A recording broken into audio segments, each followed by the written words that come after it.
Yeah.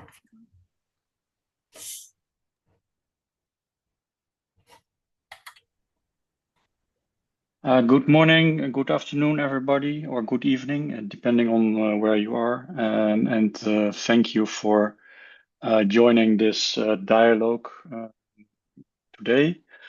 On behalf of the Global Alliance for Disaster Risk Reduction and Resilience in the education sector, in short, it's GADRES, and the International Rescue Committee, I am honored to welcome you today to this dialogue. Marking also the International Day for Disaster Risk Reduction 2025, which was held Monday, 13th of October. My name is Olaf Koymans. I'm Senior Economist and Education Finance Advisor for UNESCO. Today's discussion is quite interesting, also from a personal perspective, because besides economics, I've also studied climate sciences at Wageningen University, so this topic is quite close to my heart. This year's global theme is Fund Resilience, Not Disasters. Actually, it could not be more relevant and timely because at the moment across the world, the costs of disasters are rising dramatically.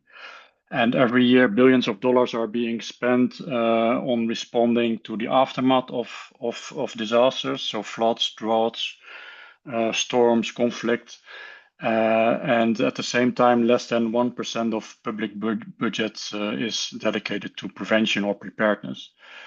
So in fact, we are spending more on repairing and rebuilding on what is lost than to actually protect what we already have. So just also want to point you today that UNEP, United Nations Environmental Program, has also released a report about the economic consequences of climate change. And their analysis is that the intensity and the scale of events like heat waves, forest fires, desertification, flooding, and the associated damages are increasing annually. And their estimation is that 10 years from now, we need more than 310 billion US dollar per year to finance resilience measures for developing countries to make them less vulnerable for climate change. And today I think we are here to reverse this logic. So we are going to make the case that investing in resilience is not a cost, but actually a value multiplier.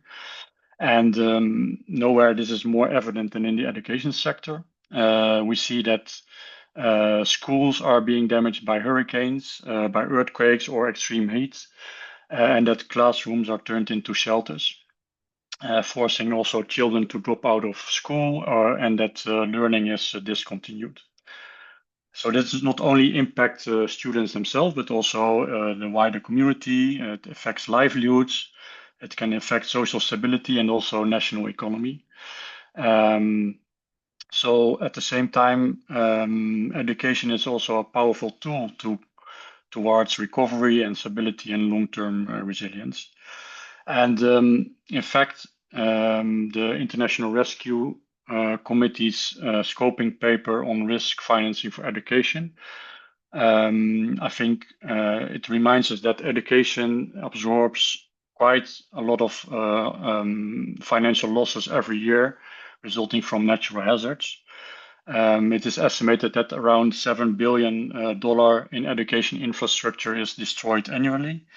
But at the same time, that education receives a small fraction of available disaster risk and climate financing, which is reaching $1.3 trillion in recent years.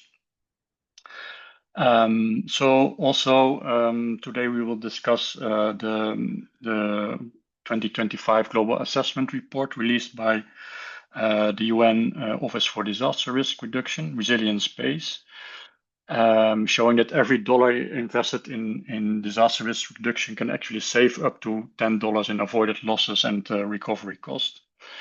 So in today's dialogue, funding resilience in education systems, it's not just about budget, but it's also about how to finance resilience and how to put education as really a cornerstone in disaster risk reduction. So for today's discussion, we have invited quite an interesting panel.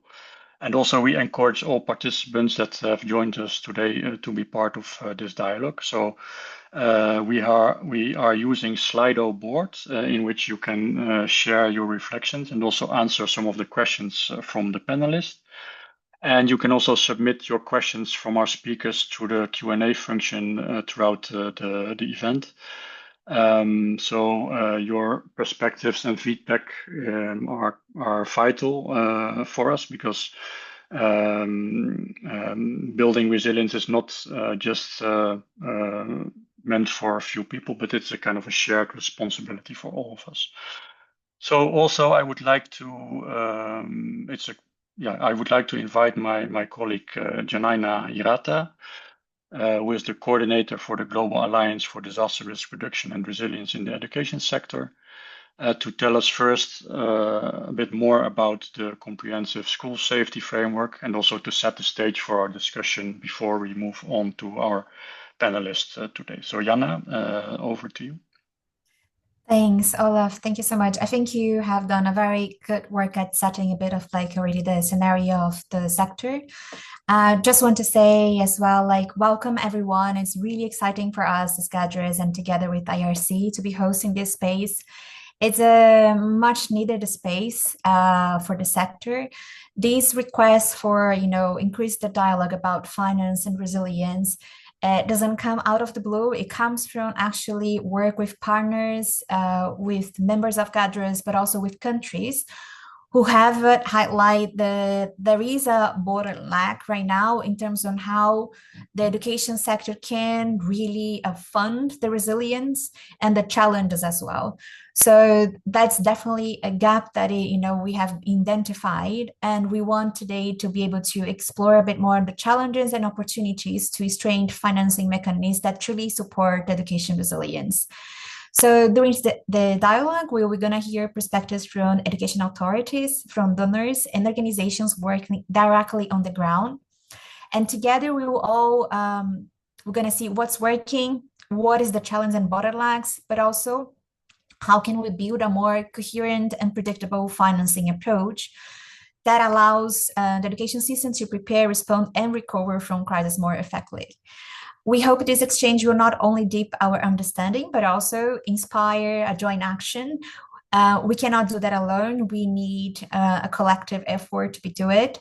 And we aim to align financing, strengthen the coordination, and also place education where it belongs, which is at the heart of resilient effort. We are 2 weeks from COP30 that will be happening in Brazil. And this is also in a space that we aim to use to build up discussions at COP. So we are very excited to have this in a timely manner for us to be taking these inputs and reflections to COP. And just to say thank you for the panelists. They are people who have been doing amazing work, dedicating that time as well to be here today with us. And I hope everyone can take a bit of learning and reflection from the session. So I'll pass back to you, Olaf.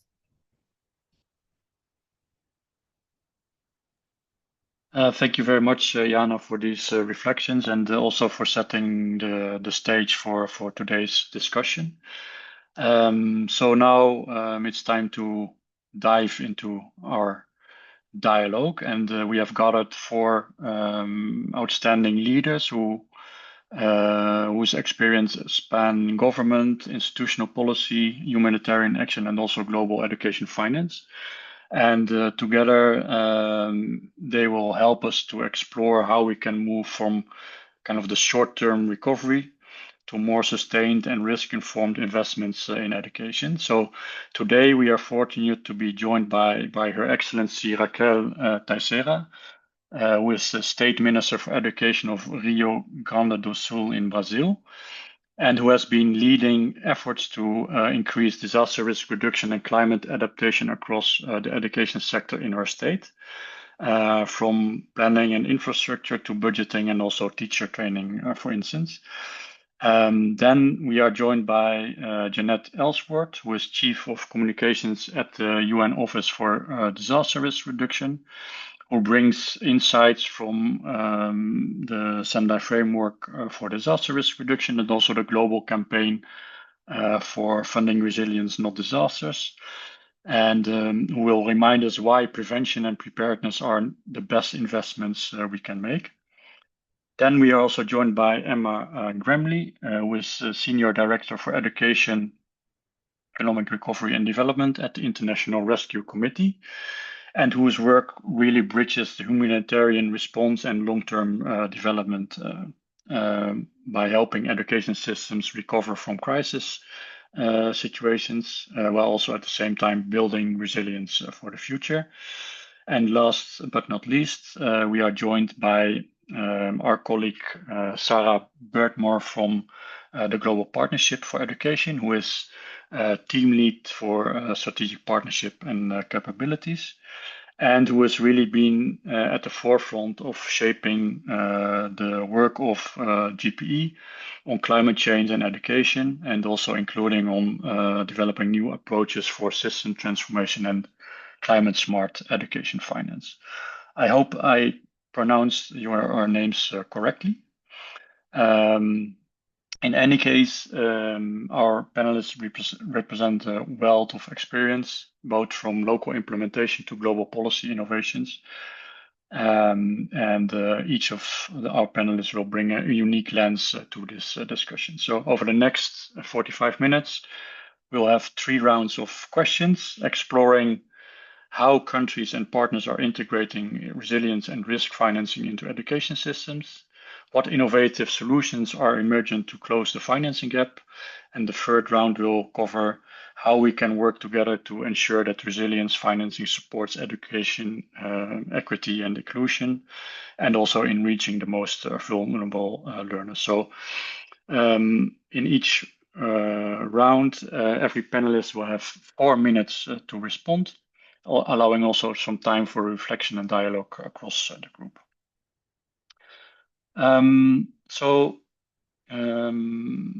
I would also encourage our participants to use the Slido board and also the Q&A while we go along, and we will have some time for the Q&A at the end of this dialogue today. So let's move to our first round of discussion, which looks at how countries and partners are actually putting resilience into practice, how they are integrating disaster risk reduction and climate resilience into education sector planning and financing.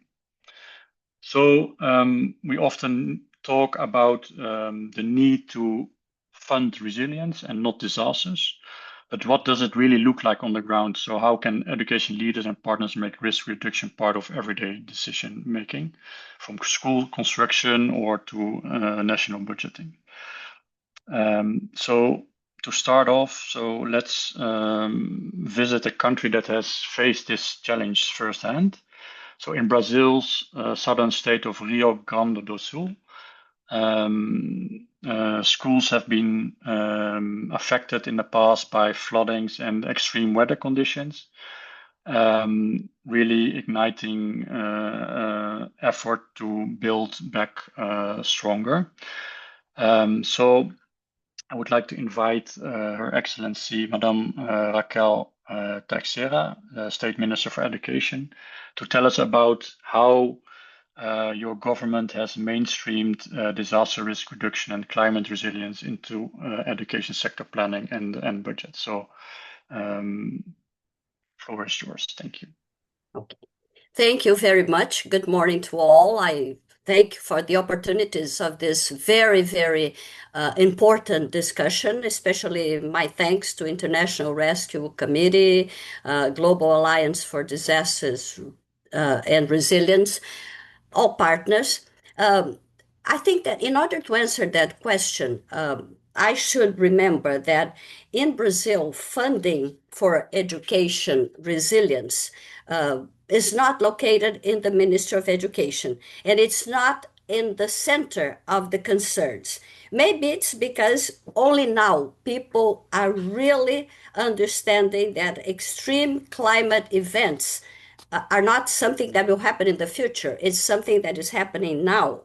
If you analyze the annual budget law 2025 in Brazil, which I did, almost all the federal funding for the climate agenda is in the Ministry of Environment and Climate Change. It allocates 24.2 billions of reais, which is our currency, corresponds to $4.5 billion, which is equivalent to 99.93% of all federal money destined to climate change. In the Ministry of Education, there is only one action called Democratic Basic Education, which covers diversity, human rights, and environmental education. But there is zero money there for 2025. Given the tragical results of the 2024 flood that we had in Rio Grande do Sul, just to give an idea, out of 30 regional coordinations of education that I have in the state, where all the 497 municipalities are connected, given the 30 regional coordinations, 29 were very deeply affected. Out of the 2,300 schools that we have, 813 was very, very, very badly impacted. We have 800,000 students, which it discovered more than 500,000 students being affected.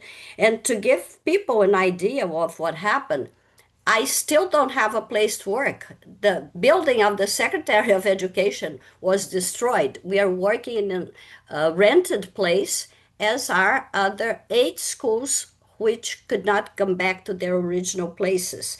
So given this situation, the state put some state money to help what was going on. And we have in this 1925 budget of the state of Rio Grande do Sul, $37 million by the state and $224 million of a special emergency fund, Fundrix, which was created with donation from all over the world. But we have to remember that this is temporary money. It's not in the regular financing, and it's over now. But it was emergency money, and integrating education and environment contributes, we know, to developing a country where resilient schools, resilient students, resilient teachers, families, communities form a more resilient society. So looking ahead in the future, we are putting a lot of attention to our students in the youth in general. It's especially about their world that we're talking about. And we are going to be very active in the COP30 that will happen in Belém in a few days. I'm taking 8 brilliant students with me. They're going to participate in panels. They're going to read the letter of the Gaúcho youth in defense of the environment, and which I think is most necessary now is that education should be the center of concerns when defining financing. We cannot be a favor of the Ministry of Environment. School is the place where students learn new habits and learn new attitudes toward the environment. School influences not only the students, but the teachers, the communities, the families. And if we want a new country, a new world, we have to start with children and the young people. So that's my concern, that we can discuss from now on permanent, solid, environment, because if you analyze the financing all over the world, not only in Brazil, it's only 1.5% of global resources that are destined to the area of education. And the lack of adequate finance makes school, in my opinion, the weakest link on the climate emergency scenario, and that has to be changed. Thank you. Thank you, Minister Teixeira, for providing this really concrete example of how natural disasters have affected the education sector in your state, and how this has disrupted learning and also the management of education and services delivery in your state.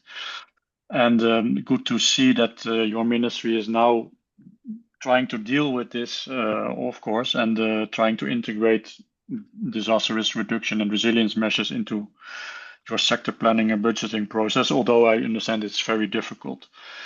And also, it's very good to hear that you are bringing youth voices to this dialogue. And I think this is very important because, of course, climate change is not something that is for the future. It's happening now, and I think it's important to bring this wider group of voices to the table. I think we will hear more about this in the next round. But for now, let's turn to the global perspective, because also the theme of this year's International Day for Disaster Risk Reduction is Fund Resilience, Not Disaster. Was led by the UN Office for Disaster Risk Reduction, and Jeanette Ellsworth, who is Chief of Communications at the IDDRR. You have been at the heart of this campaign. Could you share why exactly this theme was chosen for this year and how it connects to investing in resilient education system?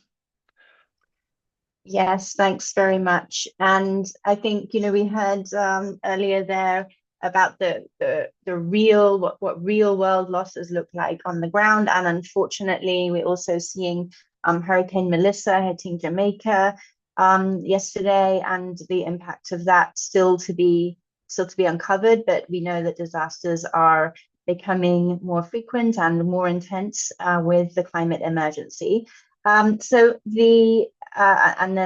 also, the cost of the disasters are rising as well.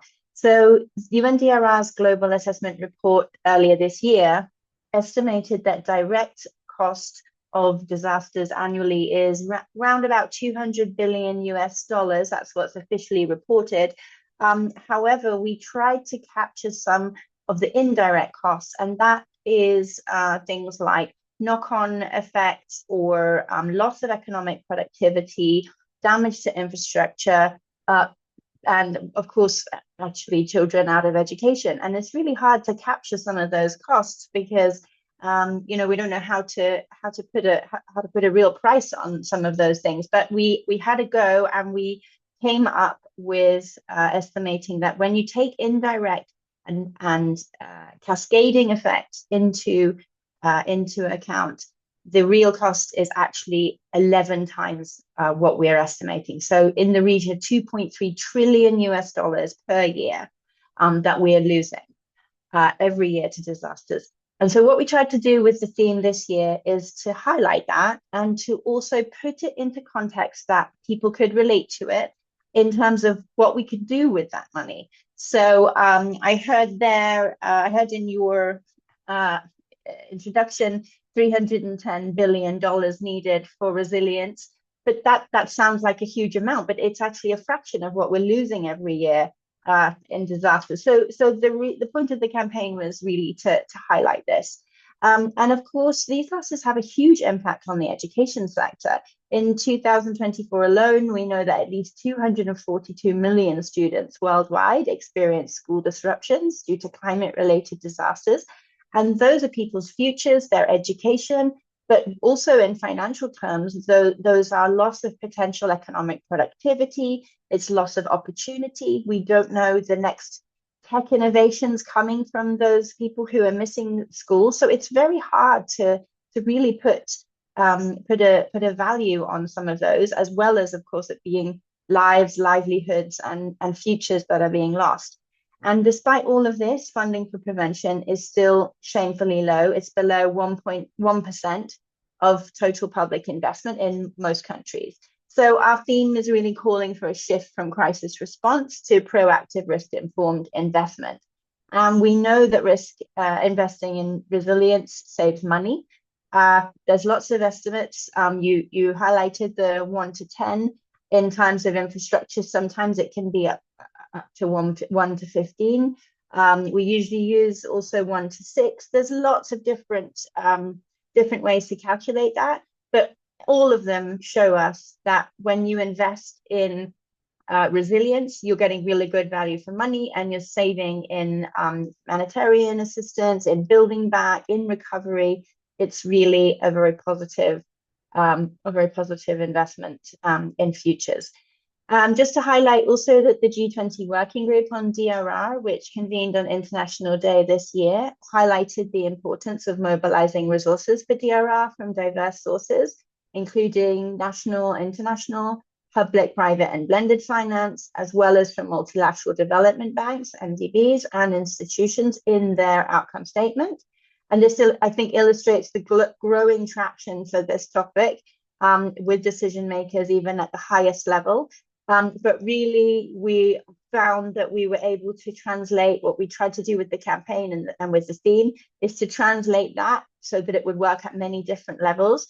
And just a little anecdote that several of my colleagues reported that they found that even the smallest NGOs in India, in China, we saw that people were picking up on the theme and running away with events and activities under that theme. So we really think that we've got something that speaks to people at all different levels, from the highest levels of decision making and right down to the communities. And of course, schools and education, we're talking about communities at the most fundamental level. Thanks. Thank you, Jeanette. Yeah, you really explained well that the direct and the indirect costs of disasters are getting quite enormous. So really the case for investing in resilience is actually quite clear because of the amount of damages that can be actually prevented by taking the right measures.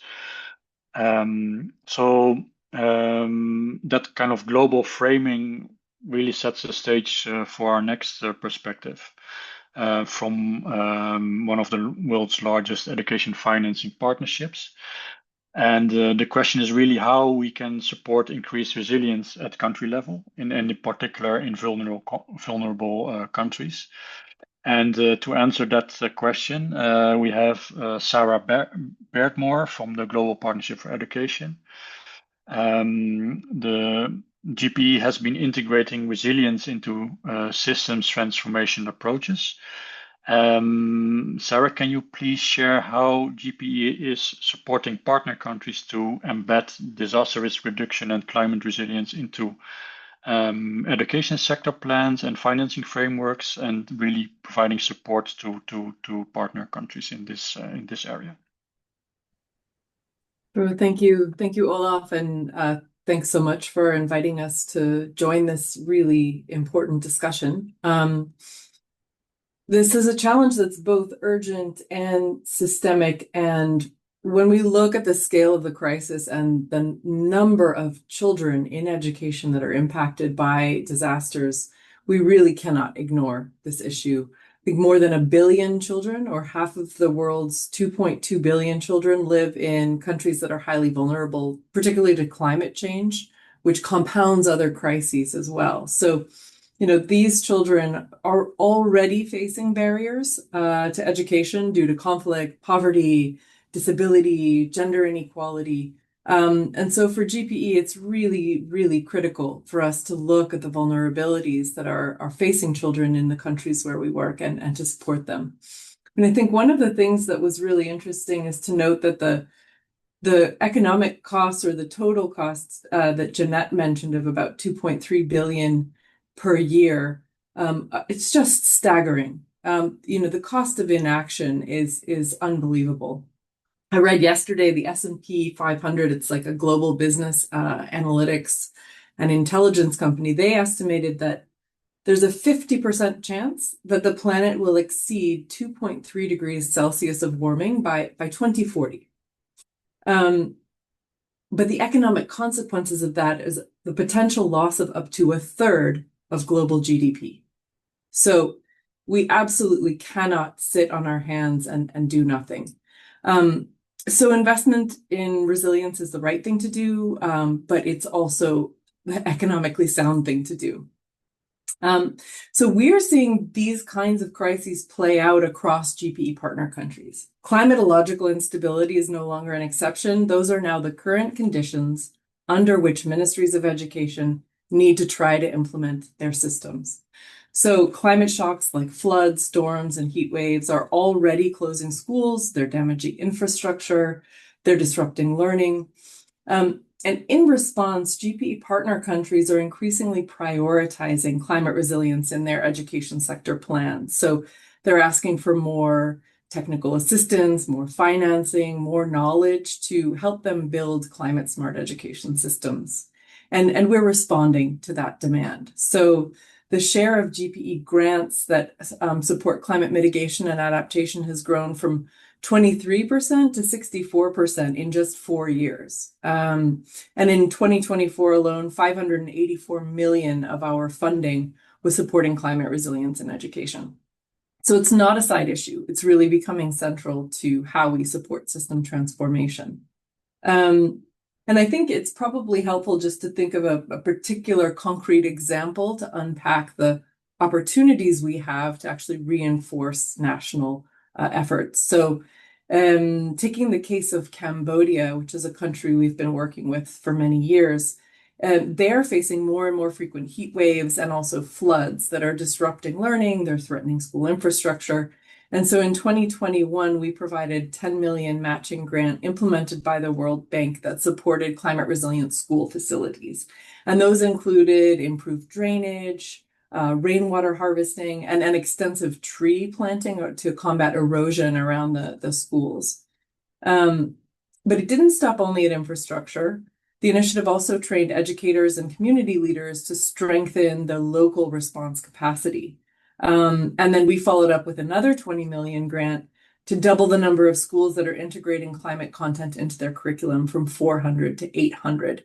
So we can see that there is national leadership. Cambodia also joined most recently the Climate Smart Education System Initiative, which is a technical assistance program that GP is providing support to over 35 countries around the world to integrate climate risk into their national education planning.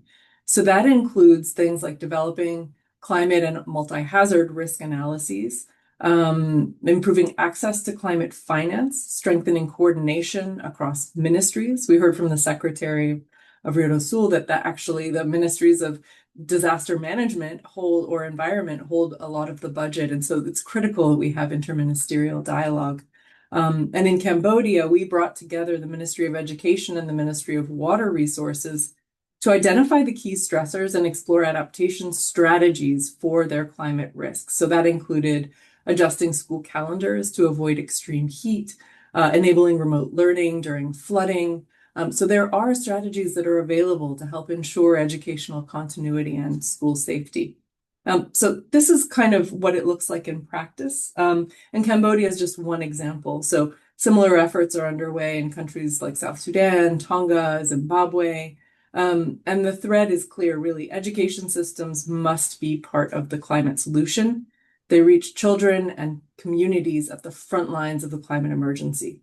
And we're really underestimating the scale of both the challenge, but also the potential solutions that schools can drive down to the community level.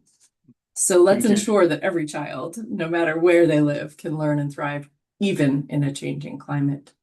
Thank you.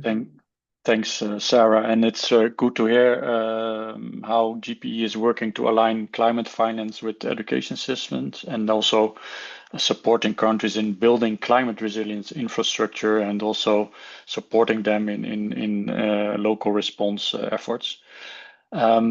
Bringing in a humanitarian perspective, Emma Gramley, based on your experience at International Rescue Committee, how can humanitarian financing mechanisms be better aligned with development and climate adaptation funding? Also to ensure more sustained investment in education systems resilience and not only just financing short-term fixes on this. Thanks, Olaf. Yeah, such an important question. And I think we have to start by being honest about the scale of the problem, as the Minister and Jeanette and Sarah have all already eloquently highlighted. Education isn't just underfunded in humanitarian budgets, it's deeply underfunded everywhere, so also in development budgets as well. So as we know, only about 4% of humanitarian aid goes to education. That number's fluctuated, but not really changed much over the years. And even that is short-term funding and tends to be project-based. So rather than there being a clear gap between humanitarian and development finance, there's often just an empty space where education should be. And that leaves education systems constantly on the back foot. So being reactive, scrambling for ad hoc appeals when crisis hits, with no predictable financing to keep learning going. At the IRC, we've been trying to change that by connecting humanitarian, development, and climate finance so that each can do what it does best. In Kenya, for example, our climate resilient education systems trial has linked early warning triggers to pre-arranged finance so that schools could stay open during drought. It wasn't about creating new money, it was about using existing funds more smartly and predictably. Similarly, our crisis modifier funds in Ethiopia supported local organizations to keep education going during the Tigray conflict at a time when other actors couldn't get to the region. Programs like these, and also the areas that they couldn't reach, were the impetus for the thinking behind the Education Resilience Finance Pact, which is an initiative that the IRC has been pushing for, a sort of sector-wide framework that brings together different financing layers and partners to make education more financially resilient. It looks at risk layering, so matching the right type of finance to the right kind of shock, from national contingency budgets and donor programs to climate and community level funds as well. This isn't about, we hear a lot about innovative finance, and particularly since the depletion of ODA funds from the US and the reduction in other ODA funds. And innovative finance in itself, and things like our Climate Resilient Education Systems program in Kenya, which uses parametric insurance, that funding isn't going to replace existing or previous ODA funds, but it's a tool in the toolbox that we could and should be using in the education space. It isn't about turning humanitarians into finance experts. It's not about building new institutions, but it is about using the tools and the financing we already have so that we can do that better and faster and together. It's really about aligning those layers so that we can finally move from funding disasters to truly funding resilience in education systems. And that requires a level of coordination, a level of integration, not just between system players and system actors, but as we've heard from the other speakers as well, between different ministries, between different line ministries, between governments and between all of the education stakeholders. I'll leave it there. Thanks, Olaf. Back to you. Thank you, Emma, and thank you all for this first round of discussion, and also Emma for highlighting the need to have better cross-sectoral and also interministerial coordination. We've heard about kind of the practical actions taken at local level and also the global rationale for investing in prevention and resilience. the role of international financing and also the bridge between humanitarian and development systems. Resilience isn't really a separated agenda. So it's really a smarter way of planning, budgeting, and protecting learning for children everywhere. But also, we know that financing resilience remains a real challenge, with less than 1% of the public budget going to prevention, while at the same time the education sector still receives a marginal share of climate finance. So in the next round of discussion, we can explore how we can overcome these challenges and also unlock new opportunities for funding safe and resilient learning environments. So we'll discuss what are the biggest challenges and opportunities to mobilize financing for resilient education systems. And I would like to start again with Minister Teixeira. You've highlighted how in your state, Rio Grande do Sul, what you are doing to counter the impact of natural disasters within the education sector, and that you are working on mainstreaming DRR into your management approaches. But at the same time, also you indicated that funding is really a challenge, and it's never easy. And also there's, of course, multiple competing priorities that require attention and require funding, especially from the perspective, of course, from the Ministry of Finance. So how do you, at state level, how do you advocate for investing in school safety and resilience, especially when budgets are extremely tight at the moment? And what approaches have worked for you to make resilience a political and a financial priority? The challenges are huge because they not only affect the infrastructure of the schools, but they also have a tremendous impact on learning, emotional balance, and mental health.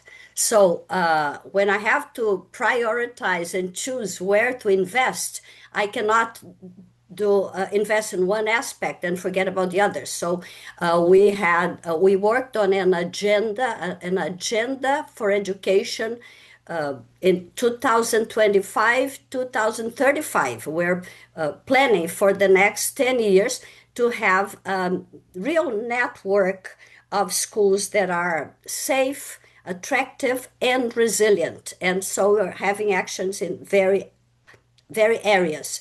As far as infrastructures is concerned, in order to prioritize reforms, we created a typology of criticism, crossing data from impact in the infrastructure and impact in the people, because I have cases where schools were preserved, but teachers lost their own homes.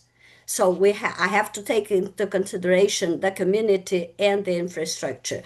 To give an idea of how drastic the learning loss is, between 2023 and 2024, when we had national evaluation of literacy, our 8-year-old kids dropped 18 points, which is unacceptable, because the schools had been closed from May to almost September in some areas of the state, and they were evaluated in October. So that is very clear that the loss would be very great, very big. It increased a lot the number of anxiety, depression, suicide. So we have to take this all in consideration. I prioritize taking into consideration maybe scale and urgency. I have to go on those two lines. We are at this moment working on contingency plans for each school. So you're investing on teachers' education for making how to use the contingency plans, because they have to be done, constructed for each school individually, because it depends on where they're located, what are the vulnerabilities aspects of the construction. So we have to educate the 6,000 teachers that we have in my network of schools to be able to construct the resilient plans involving everyone.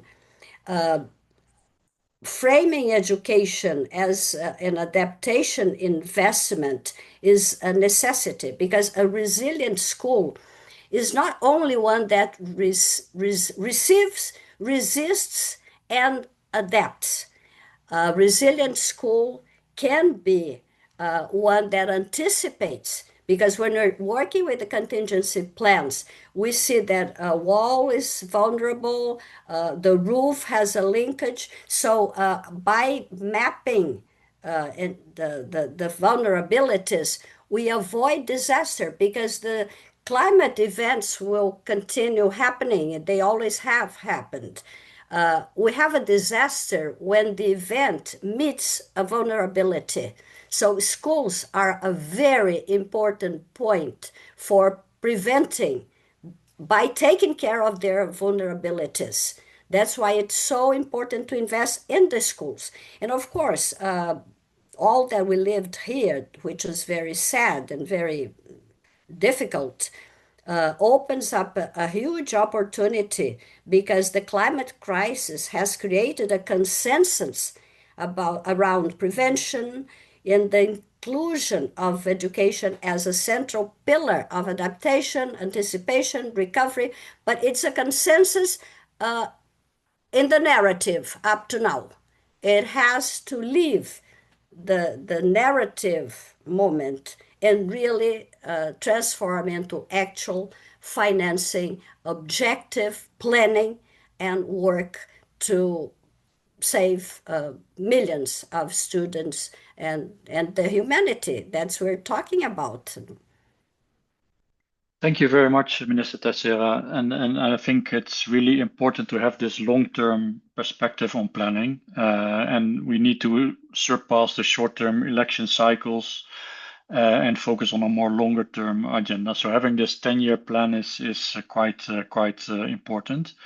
And also mapping the vulnerabilities and framing education as resilience investments, and taking into consideration not only the schools, but encompassing the wider community and context is really an important step to do.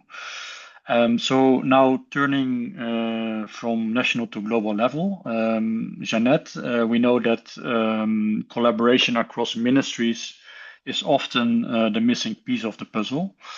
From the perspective of the UN Office for Disaster Risk Reduction, how can we better encourage coordination between both ministries of education, ministries of finance, environment, etc., to make the best use of available funds? And how can we ensure that resilience becomes part of this kind of common agenda at national level? Yeah, thanks very much. It's such a challenge, and this really is about governance, and it's a very difficult thing to unpack. I love what Secretary Teixeira was said there about moving from consensus in the narrative to consensus in action, and that's really getting to the heart of the problem. So I will highlight a few things that people are already doing, and also some sort of advice that we recommend moving forward. But just to say that the Global Platform and 2025 that took place in June had a ministerial session explicitly focused on safe schools and finance. And there, all the participants highlighted that siloed governance remains a major barrier. It did also showcase progress where interministerial collaboration is institutionalized. And again, I'm listening to Secretary Teixeira there talking about how education is not just about education, it's also about social health and mental health and economic opportunity. It's a really cross-sectoral issue. And that's the way we're going to need to think about financing as well. And the ministers agreed at that meeting that integrated financing and policy mechanisms are essential if we're going to actually scale resilient education systems. So just a couple of takeaways from that, from the ministers who were present. 36 governments made pledges and commitments, and we heard from several countries such as Pakistan and Italy, Greece, Bangladesh, to name a couple.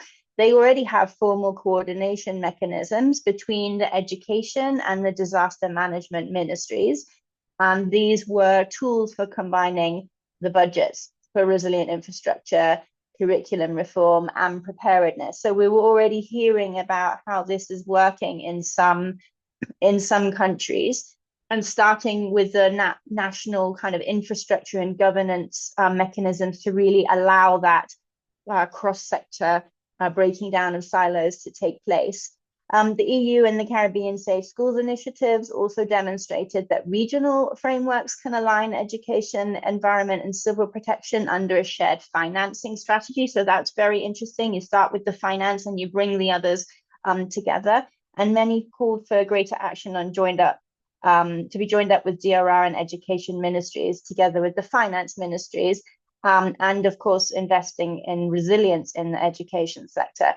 And I think what's very interesting is that we've all been highlighting, we've heard here today from the speakers that education is massively under-resourced, and also that prevention and DRR is massively under-resourced.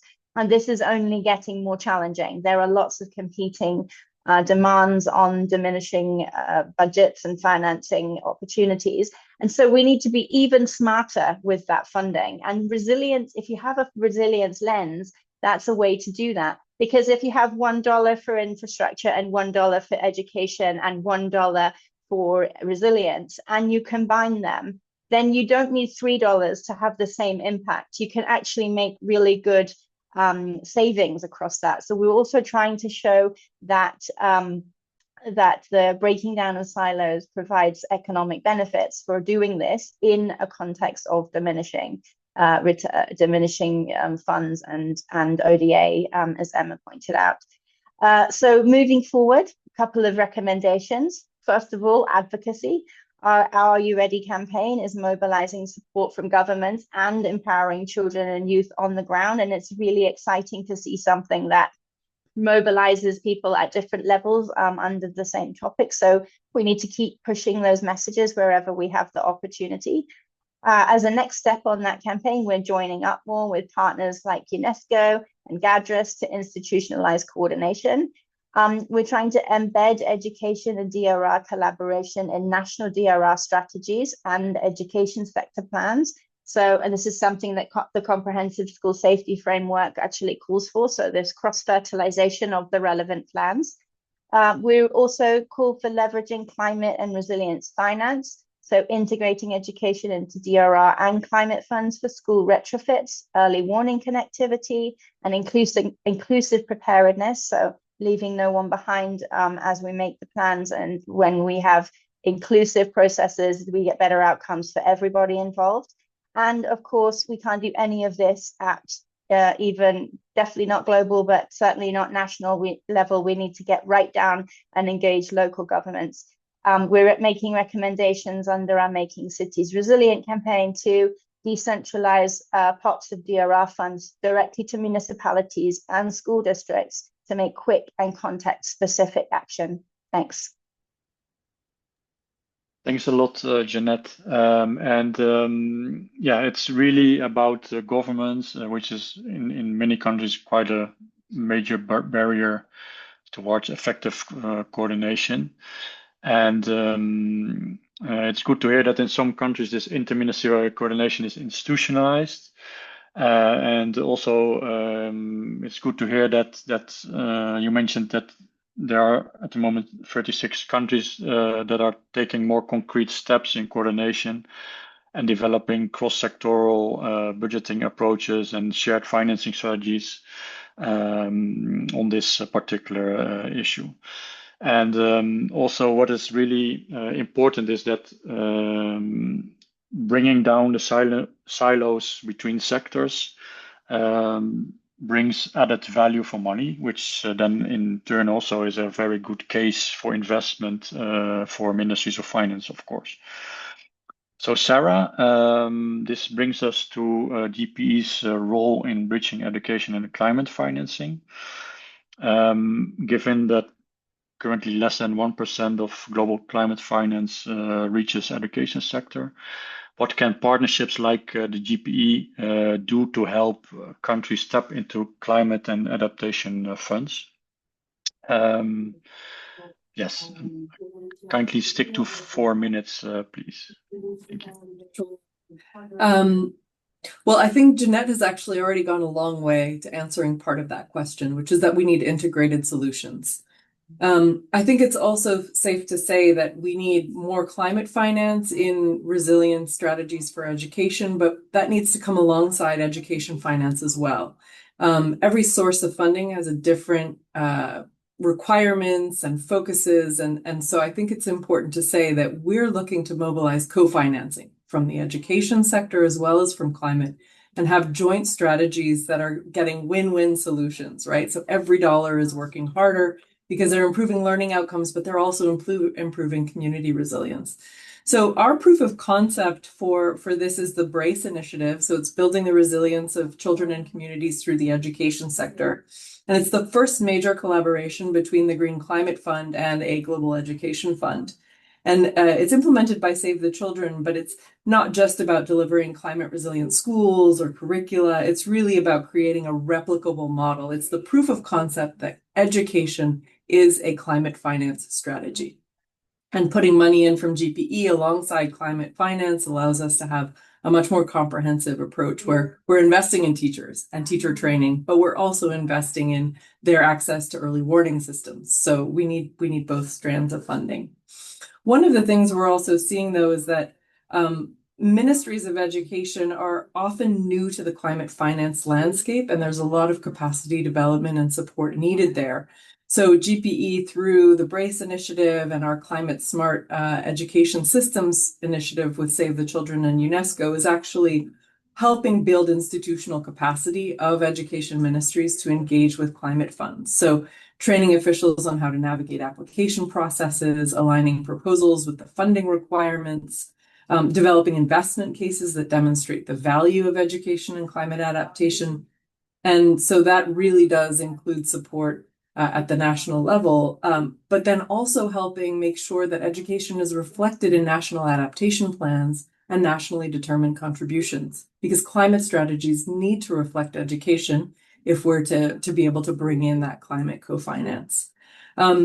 Finally, I think the multiplier grant that GPE offers is a kind of match financing mechanism, and that can incentivize countries to bring in co-financing from climate donors or development banks, because we can then match those with GPE resources. And so that can create a powerful incentive for ministries of education to engage in climate finance dialogues and for climate actors to see education as a strategic investment. So now, as we're launching our 5th replenishment campaign to mobilize resources for GPE over the next 5 years, we're also looking at how we can do more with innovative and blended financing instruments. Establishing a foundation in Switzerland will help us have more flexibility in how we finance these things. And ideally, we'll be building on a much greater capacity at the country level to bring these different sources of funding together and match them with the particular purposes that they're most strategically able to address. So that's a bit about what we're doing. Thank you very much, Sarah. And I think developing proof of concepts can be very powerful example setting, and also helping ministries of education to navigate climate financing landscape and strengthening capacities to tap into non-education sector resources that link also sector planning to climate adaptation strategies is really important indeed to facilitate. Then in this round, final question for Emma. Your work at the International Rescue Committee has looked at where the biggest gaps and opportunities lie on financing. So based on scoping study that you released earlier this year. What lessons are emerging about how we can really build shock responsive education systems and how to make financing more predictable in the long term? Thanks, Olaf. So the study really was the first attempt to systematically map how disaster risk finance could work for education and where it currently doesn't. The first and most striking finding was the scale of the gap. You mentioned less than 1%. The study showed it was less than 0.001% of global climate finance that went to education. And we already said it's only around 4% of humanitarian aid. So rather than being squeezed between humanitarian and development finance, education is underfunded across both, as we said, and there's no part of the risk finance architecture that truly includes education. But we also found that this isn't just about how much money there is, it's about how money moves. So other sectors have systems that are designed to protect their core functions when crisis hits. In agriculture, we see contingency and insurance mechanisms that release finance when droughts hit. In social protection, we often see trigger-based systems that expand payments when shocks occur. Education doesn't routinely have any of those things. So when a crisis hits, the finance just stops when it's most needed, which means that the system often breaks down. Schools close and teachers leave, and children are often lost to learning and to education altogether. But there was a bright spot that the mechanisms already exist. The challenge is to connect them to education. So if we can integrate education into national contingency funds, as we've heard from others, but also donor risk financing instrument and climate finance facilities that already exist, as we heard from Sarah, the opportunity isn't to create new systems, but to repurpose the ones that we already have. So that means using sovereign budgets countries already manage for preparedness and linking them with GPE, with World Bank's IDA, with the new IFID finance for medium-term resilience investment. And accessing climate funds like the Green Climate Fund or the Adaptation Fund or the Loss and Damage Fund, which barely mention education at all. At the same time, we also saw a need for a pooled approach to risk and response. So something that could bring together donors, INGOs, local NGOs and partners to collectively manage volatility rather than each of us competing for the same reducing pot of reactive funding. And the rationale for that approach is simple. We don't have enough resources to keep doing this separately, as others have also said. So the goal is not to add another fund to the ecosystem, but to make limited resources go further by pooling them and by deploying them more quickly and strategically. So the scoping study showed that the education sector doesn't need to reinvent disaster risk finance. It really needs to join it. And that means building the partnerships, the triggers, the pooled structures that make it work for education in the same way that it already does for other sectors. So if we can do that, we can make education systems shock responsive by default and not by exception. Thanks. Thank you very much, Emma. And I think from this discussion, it really becomes clear that we need stronger collaboration across sectors. We need more innovative financing tools that can blend humanitarian development and climate funding goals. And above all, I think we need also the political will to make resilience a budget priority and not an afterthought when the damage is already done. We have heard from our panelists that when education leaders can speak the language of financing, grounded in data and evidence, resilience funding can really become a priority. And it will also kind of facilitate a stronger interministerial dialogue, especially with ministries of finance. And this is exactly what is lacking in many countries. So we have to make a better, stronger, and more convincing case for investing in education, which also facilitates decision-making processes on financing systems resilience. I'm aware that time is a bit short to do a full round 3 of questions, so maybe I would first like to go to a number of questions that have been raised by some of the participants, if you are okay with that. So I think my colleagues will prioritize the Q&A. So we have first question.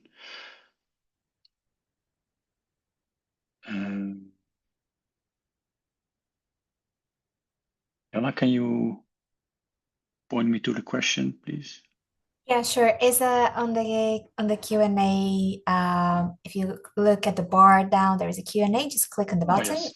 Yeah. Yeah, 2 questions. You can read both. The one that's called pending and the one that is answered. I just moved the button.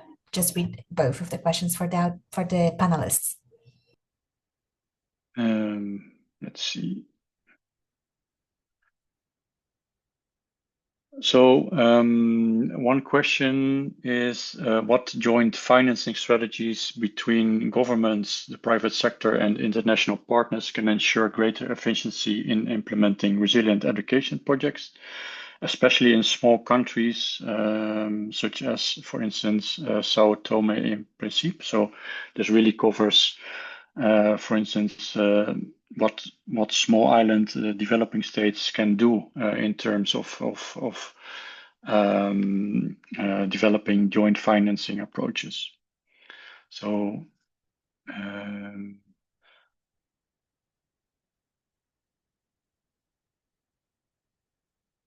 would like to take this question?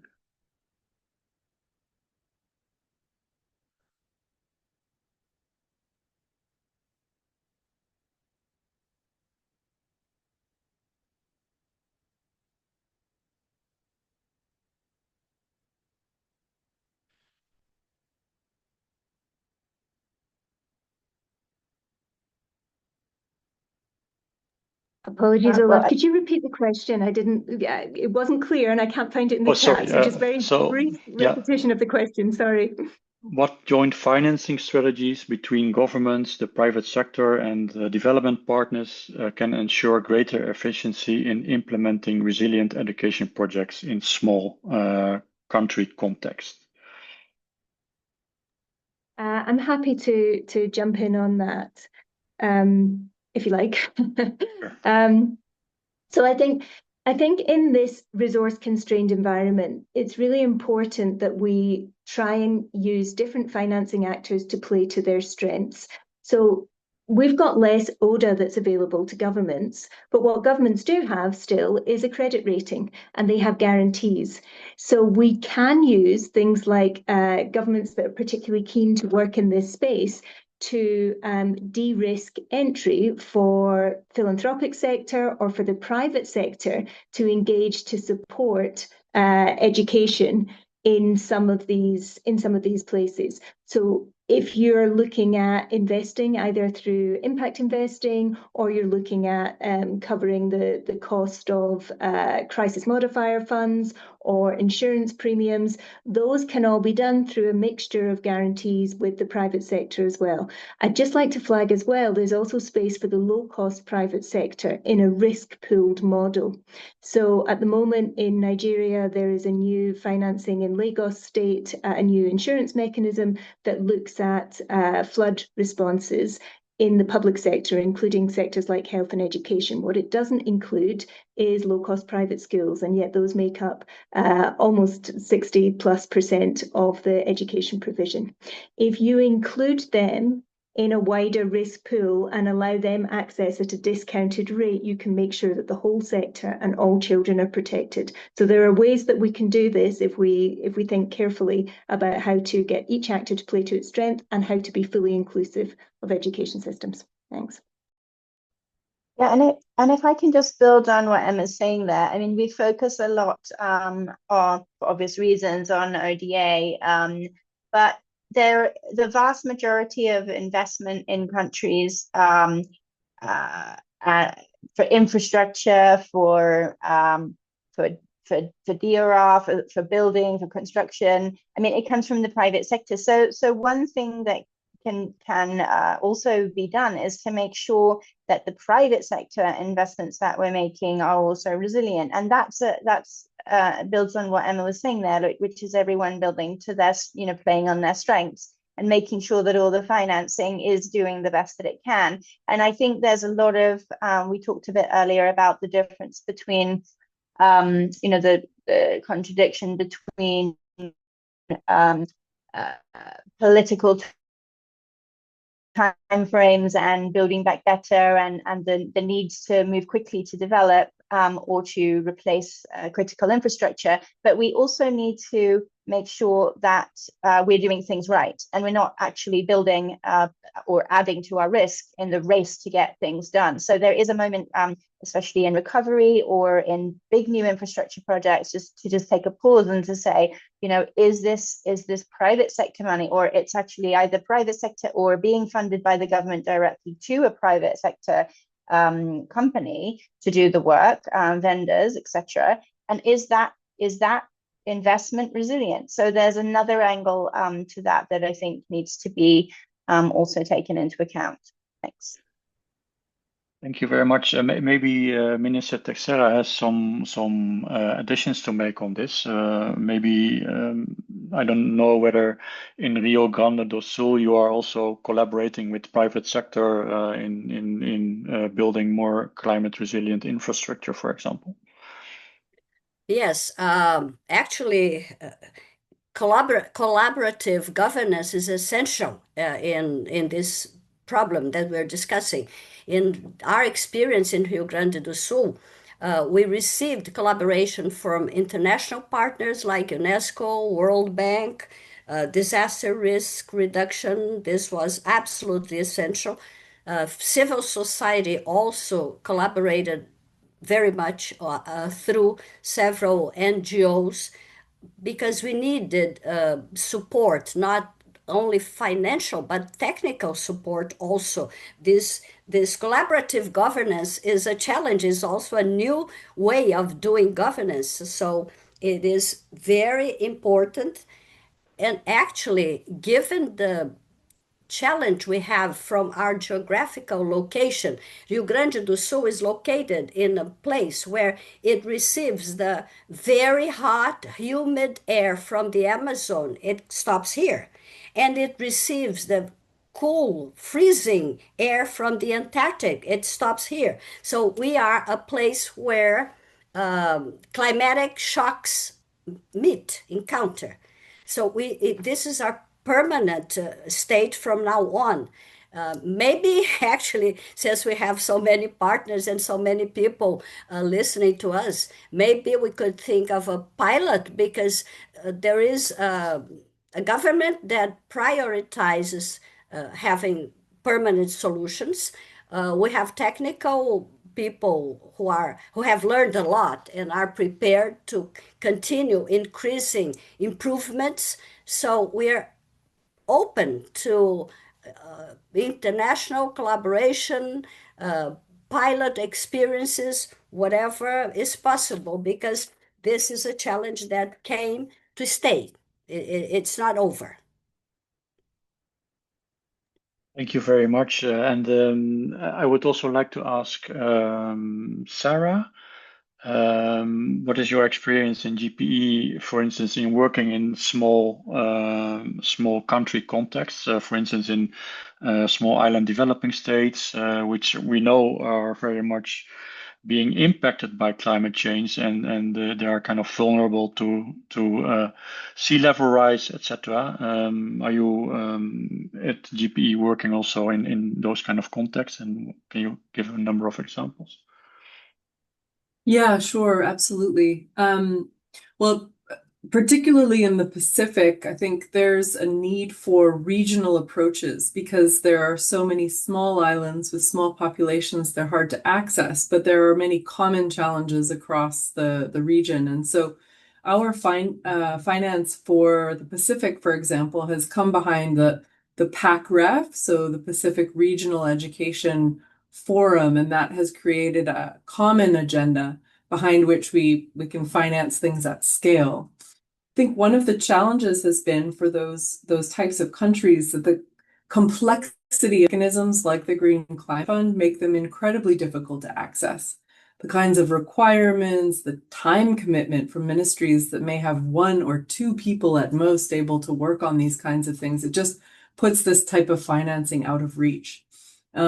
So I think one of the things that we're looking at doing is helping develop a roadmap for how to access climate finance for education in the Pacific, and looking at where and how we might be able to, for example, work with a direct access entity. So that would be a regional bank that's accredited to manage climate finance, and then to help reinforce their capacity specifically for education strategies and program design. So ways of actually bringing together existing regional entities with partners like GPE or Save the Children to help reinforce that access. And that, I think, is the way to go, because there's a real problem with the fact that these countries are the least responsible for climate change, the most affected by its impacts, and yet the least able to access the resources that are needed for adaptation strategies. So I think it's incumbent upon all of us in the international community to look at how we can actually work better together to make sure that this question of climate justice is not perpetuated by the types of financing architecture that have been established to date. So those are a few thoughts. Yeah. Thank you very much. And this actually opens the door to our next question that was posted in the chat about cross-sector coordination and how we can improve that. And especially it was referred to that the UN Office for Disaster Risk Reduction has developed a 5-step methodology to support governments in developing disaster risk reduction financing strategies. So the question is, how can ministries of education and other actors in the education sector better use available tools such as budget tagging and tracking to coordinate better with ministries of finance and DMAs? What is it? National Disaster Management Authority. National Disaster Management Authorities, to ensure that investments in disaster risk reduction for education are prioritized and also adequately funded. So maybe I turn to you, Jeanette. Well, this came from a colleague of mine, and Okay, so yeah. I think it'd be interesting if I throw the floor to others, if they want. So the question is, how can ministries of education better make use of available tools such as budget tagging and tracking to coordinate with ministers of finance? So maybe we'll start with Minister Teixeira, speaking from practical experience. Yeah, I think I said something along those lines in my last answer. In order for the Minister of Education to learn the language of financing in a more objective and practical way, we need to have some training on this. That's why I offered this state to be a pilot, because we have the people who are ready to learn. We have the real situation. We still suffer the impact of what we lived. We will have other events.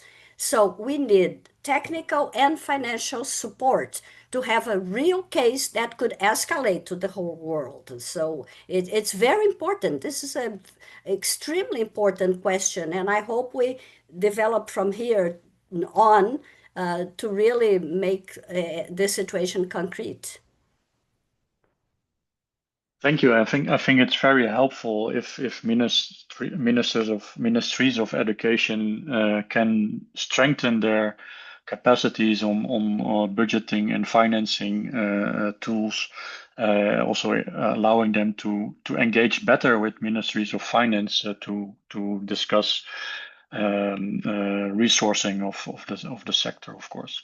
Emma, do you also want to comment on this question? Yeah, just very quickly on this, because before I joined IRC, I worked for many years with the UK government, with DFID and FCDO, and worked with many ministries of education. And one thing I noticed was how infrequent it was to find education economists in ministries of education. And yet other ministries there were health economists, ag economists aplenty, but not education economists.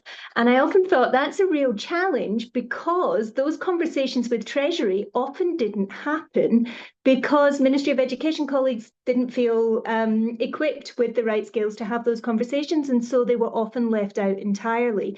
And I think we've seen, in fact, there was recent evidence, I can't remember now, if it was CGD or ODI put out about putting in specific economist support to a Ministry of Education and improving the effectiveness of the budgeting. And with these constrained times on resources, it's more effective than ever. It's more important than ever that every pound or dollar or real is well spent. And so one of the things I was thinking, and I don't know if we've got any World Bank colleagues on the call or ODI fellow, is that could you put an education economist in every Ministry of Education to support that growth around the world? Would that do more than anything else that you could possibly do with your ODA money? Anyway, to discuss. This is my own pet policy, but thought it was interesting. Thanks. I think this is an important remark, because what we used to see in a lot of countries is that ministries make use of experts from the Ministry of Finance that are seconded to the ministry in a budget department or something like that, but they actually lack the real sectoral financing expertise, which of course then also weakens their capacity to meaningfully engage in budget discussions with the Ministry of Finance, but not only with Ministries of Finance, but also maybe with development partners and with development banks, etc.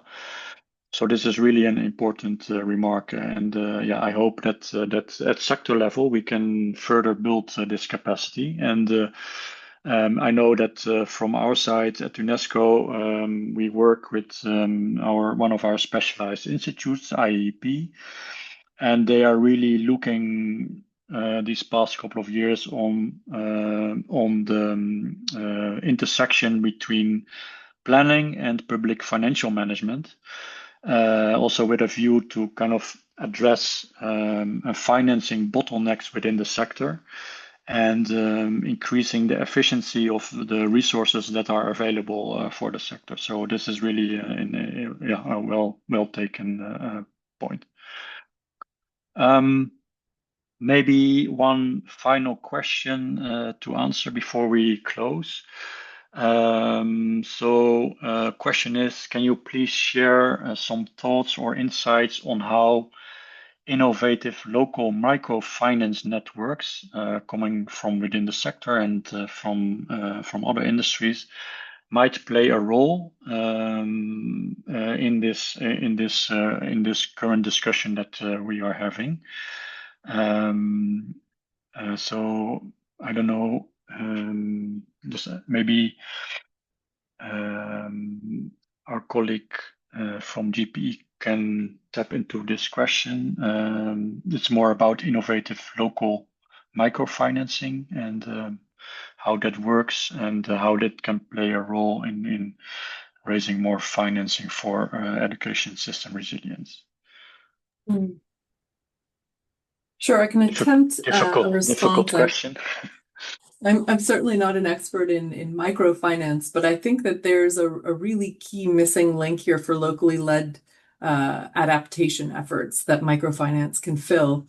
The question is, how do we ensure that we have a systemic approach that then factors in the potential role of these local level funding sources in a wider systemic strategy for resilience? So, for example, at the Global Partnership for Education, we support the convening of stakeholders around a national education sector policy dialogue. And we look at all of the different development actors, as well as civil society actors, teachers' representatives, teachers' unions, private sector foundations, to try to make sure that every stakeholder is aligned behind a common policy priority and a system transformation agenda. So the question that comes for me, given our model, is how can we ensure that there's a space within that policy dialogue for those micro-lending institutions or community representatives managing those funds to be a part of this discussion?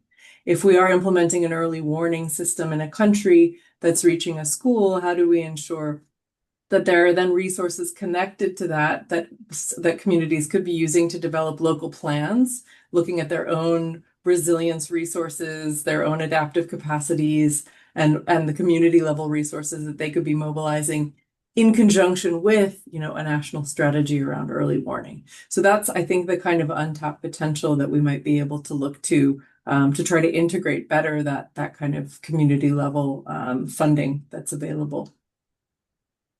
I hope that partly answers the. Partly, yes, and I think maybe Emma can also add to this. So I will add to Sarah's piece actually. So in the work that we're doing in Kenya with parametric insurance, there's a significant amount of time and before the insurance payout comes. So all of that period before you hit the level where an insurance payment comes is what the community is doing, is the responses that are already happening. So we spent a lot of time working with communities to understand what their current responses were, how we could support those in different ways. And so that plays a crucial role in making sure you have a comprehensive response. But the other thing just to mention is that a lot of micro-lending institutions and microfinance institutions work in spaces like agriculture, like livestock. And there are ways in which we can link up with them.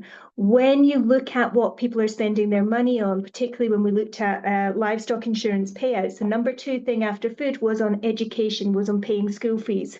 But those fees were not being paid until the end of the season, which meant kids were out of school for 4 months before they got a payout and then could pay for them to go back to school. If we work together with those microfinance institutes around livestock insurance, we could make sure that there could be a partial payout at the front end of before the season ended, to stop kids dropping out of school, that can be offset against the payment that comes at the end. So there's ways in which we need to think about how different sectors are operating and how microfinance already operates in other spaces, and seeing how we can link up, because what people are spending money on is often school. Even if it's not school fees, it's school expenses. Yeah, thanks. Thank you very much, and for all these answers and reflections. I think we have come to the end of today's session. It is such a vast and large topic to discuss, and it has so many different layers of response and action. So I think we can fill some other webinars and dialogues with more in-depth discussions on and focus on some on particular topics. But what's coming through clearly is that resilience financing is not just about new money. It's about changing the way how we plan, how we allocate resources, how we measure investments, and how we collaborate across sectors and with different ministries, partners, and communities, so that schools and governments are better prepared for the next crisis and not just the last one that happened. So as we have come to the end of today's dialogue, I would like to take a moment to thank all our panelists for sharing their expertise and also their passions.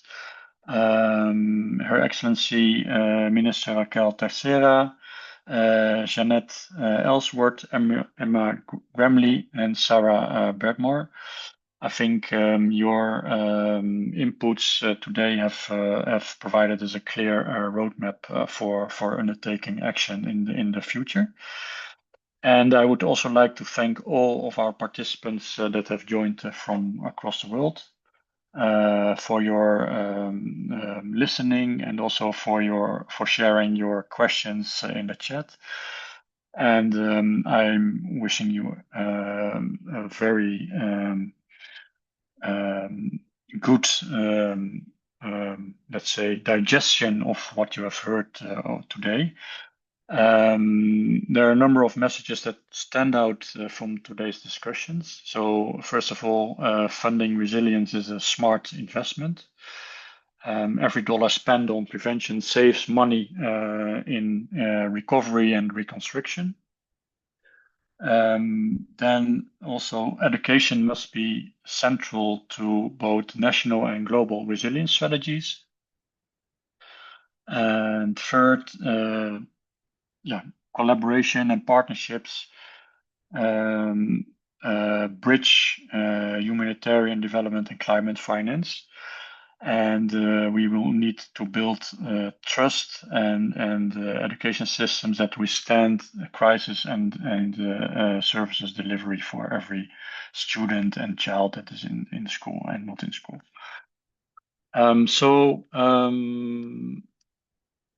Let's rethink again International Day for Disaster Risk Reduction, and let's bring this message forward also to the COP 2025, which is organized by our colleagues from Brazil in Belém. I would also like to thank our co-host Gadres and also the International Rescue Committee for organizing this webinar, and for everybody who has made this discussion possible today. And I'm looking forward to continuing this conversation, and looking forward also to see you at future events. And good luck also if you are visiting COP and participating in the discussions there. So thank you, and let's hope for Thank you, everyone. financed future. Thank you very much.